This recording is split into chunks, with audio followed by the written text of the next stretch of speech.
Okay guys, so let me ask you something real quick, and I want you to actually think about it for a second. If your car broke down tomorrow, or you got hit with an unexpected medical bill, or your landlord hit you with a surprise fee, could you cover it without panicking, without putting it on a credit card, without calling someone to borrow money from? If the honest answer to that question is no, then this video is specifically made for you. And if you clicked on this video, there's a good chance that you already know that you need to make a change. And that instinct is exactly right. But before I dive into the details, in case you're new around here, my name's Nima and welcome to the channel. I'm a corporate executive with over 15 years of experience in both sales and finance. My videos break down complex financial concepts to help you on your financial journey, whether you're just starting out or if you're already a seasoned pro. So guys, let's jump into today's video topic, which is if you have less than $1,000 saved, do these 5 things today. So guys, let's go ahead and begin. And now listen, I do need you to do me one favor before we get into this. Stay with me all the way through the end of this video because the last thing that I'm going to share with you is genuinely the most actionable, most important piece of this whole conversation. And if you click off before you get there, you're going to miss the one thing that could actually move the needle for you starting today.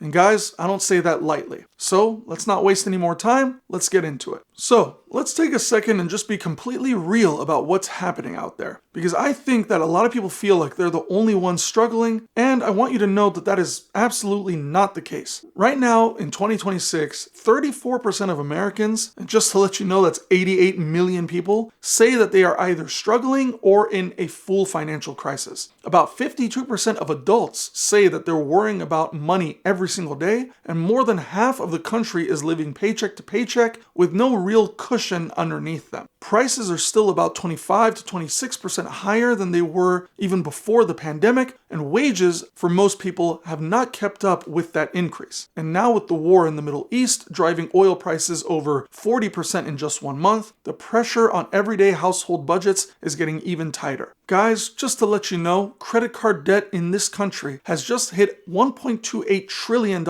and the average American is carrying about $6,500 in credit card debt at an interest rate of over 22%. And nearly 1 in every 4 people with that debt genuinely believes that they will never be able to pay it off. The personal savings rate just dropped to 4%, meaning the average person is only saving 4 cents out of every dollar that they take home, and a lot of people aren't even hitting that either. More than half of Americans say that they couldn't cover a single $1,000 emergency without going into debt or borrowing money from someone. And that stat alone should stop you cold in your tracks. Guys, that one unexpected car repair, that one medical bill, the one broken appliance, and millions of people are immediately in crisis mode through absolutely no fault of their own is a dangerous territory to be in. I'm not telling you all of this to stress you out. I'm just telling you because understanding where things are is really the first step to doing something about it, and that's exactly what the next 5 steps that I'm going to be talking about are in this video. Alright, so step number 1, and this is the most urgent thing on this entire list. You have to stop the financial bleeding before you can build anything, and that starts with getting brutally honest about where your money is actually going every single month. Right now, today, pull up your last 2 bank statements and your credit card statement and go line by line, every single charge. Because most people are losing money in ways that they're not even fully aware of. Subscriptions that they forgot they signed up for, streaming services that they haven't used in months, random recurring charges quietly sitting on their statement. The average person is paying 3 to 4 subscriptions and they don't even actively use it, which can easily add up to $40 or even $80 a month, doing absolutely nothing for them. Why do I say that? Because I want you to cancel everything that you don't actively use or love and redirect that money immediately because that is your money. It's just sitting in the wrong place. Now, step number 2 connects directly to that. Once you've plugged those leaks, your single most important financial priority is getting up to $1,000 in savings as fast as you possibly can. And I mean treating it like your financial life depends on it, because honestly it does. Research shows that even having $2,000 saved is strongly associated with lower financial stress and higher overall well-being. And $1,000 is your first real milestone toward that number. The way that you get there fast is by treating savings like a non-negotiable bill. Not something that you do with whatever's left at the end of the month, but the first thing that gets paid the moment your paycheck hits. All you do is set up an automatic transfer to completely separate your savings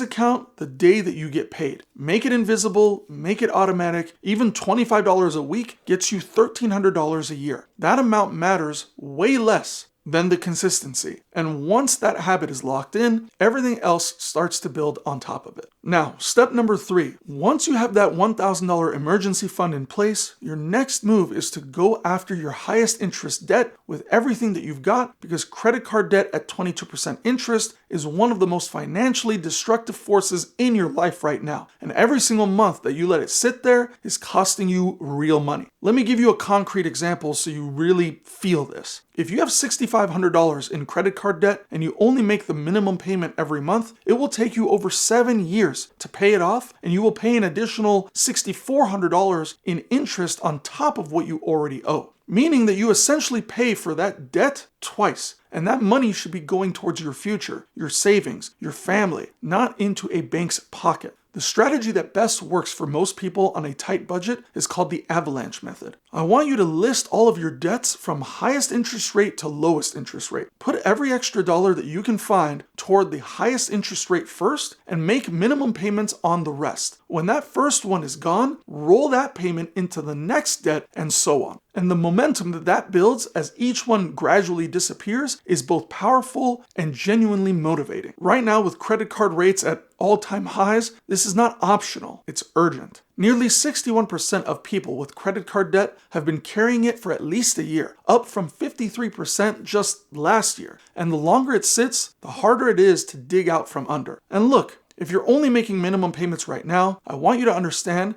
that minimum payments are specifically designed to keep you in debt as long as possible while maximizing the interest that you have to pay. You have to find a way to pay more than just the minimum, even if it's just an extra $50 a month, because that small addition dramatically shortens your payoff timeline and saves you thousands of dollars. Now guys, before I dive into more of if you have less than $1,000 saved, do these 5 things today. If you're gaining value from this video, I'd really appreciate it if you could smash that like button, leave a comment down below, and subscribe. Your support helps this channel grow, so please guys, show some love by smashing that like button, commenting down below, and subscribing. Alright, now let's discuss the next segment. So, step 4 on my list is something that a lot of people resist, but nobody who has actually done it ever regrets it. Build a bare bones budget and live inside of it until your foundation is solid, and then protect that budget aggressively from the lifestyle inflation that is going to try and creep up in the moment that things start to feel a little bit better. Guys, a bare bones budget is not a forever budget. It's a temporary budget, which has a focused spending plan that only covers what is absolutely necessary. Your housing, utilities, transportation, groceries, and minimum debts, with everything else cut down as far as possible until you hit your savings and your debt goals. The reason most budgets fail is that people make them too complicated from the start. Keep it in 3 buckets: your needs, your debt payments, and your savings. And review every other expense honestly and cut wherever you can. Right now, with oil prices pushing food and transportation costs higher, this is not the time to be casual about your spending. A bare bones budget right now is not a punishment, it's a weapon. And when you do get a raise or a tax refund, a bonus, or any extra money, the absolute worst thing that you can do for your financial future is immediately upgrade your lifestyle to match it. Because that is exactly how people who make decent money still end up living paycheck to paycheck. And so before you spend any windfall, your first move should be to put a meaningful chunk of it directly into your savings or your debt automatically. And that's before you get too comfortable having it. The personal savings rate just dropped to 4%, which tells you that most people are spending everything that they make just the moment that they make it. And the people who are going to come out of 2026 in a better position are the ones protecting and growing their savings right now while everybody else is spending it. Guys, lifestyle inflation is silent, it's gradual, and it's one of the most underrated wealth killers out there. And the only defense against it is intentionality every single time extra money comes in. And last but not least, step number 5, which is the one most financial videos skip entirely, and that is mastering the mental side of this, because building savings where you're already stretched thin is genuinely hard, and nobody should pretend otherwise. When you're stressed about bills, the idea of putting money away can feel almost impossible, and life inevitably gets in the way, and you have to dip into your savings for a real emergency, which is why a lot of people feel like they've failed and stopped trying altogether. But guys, here's what I need you to understand. When you use your emergency fund for an actual emergency, that is the system working exactly the way it's supposed to. It's not a failure. The failure would have been having nothing and putting it on a credit card at 22% interest rate instead. The moment you use it, your only job is to start refilling it immediately, even if it's just $10 a week, because the goal is to never let the habit break. And on the bigger picture, I want you to hear this clearly. Where you are right now, financially, is not permanent unless you decide it is. Every single person who's financially stable today went through a period where they weren't. And the difference between the people who got out and the ones who stayed stuck is almost always just a decision to stop accepting the situation and start doing small things differently every single day. When 72% of Americans experienced a financial setback last year, and 55% said that they felt overwhelmed by their finances, and those people are still out there trying, that tells you everything that you need to know about resilience. Guys, progress is rarely a straight line. It's 2 steps forward and 1 step back. But the only thing that matters is that over time, the steps forward